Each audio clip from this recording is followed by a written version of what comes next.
ঠিক আছে, পিচের মাত্রা বরাবর আছে, কোনো সমস্যা নেই ইনশাআল্লাহ। ভালো আছে আর কি, খারাপ তো লাগছে না পিচ।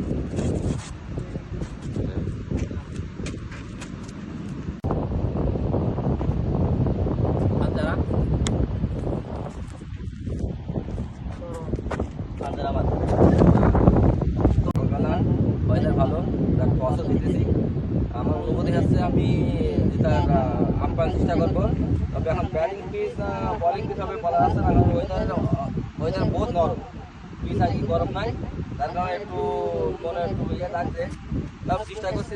আমরা প্লেয়ারের সাথে সিদ্ধান্ত নিয়েছি, আমাদের ভাইস ক্যাপ্টেনের সাথে কথা হয়েছে, উনি এখন ব্যাটিংয়ের সিদ্ধান্ত নিয়েছেন। কারণ তোমরা পেট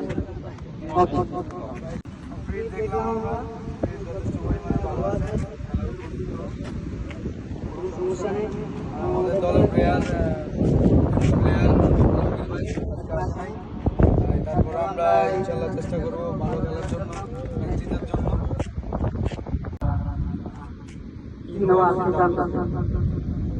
আমাদের দল জিতলে অবশ্য আমরা আগে ব্যাটিংয়ে নিতাম, কারণ এখন ওয়েদার ভালো আছে। ঠান্ডাতে ব্যাটিং করে পালাইতাম, পরে আস্তে ধীরে বল করতাম, ব্যাটিং নিতাম আমরা। ব্যাটিং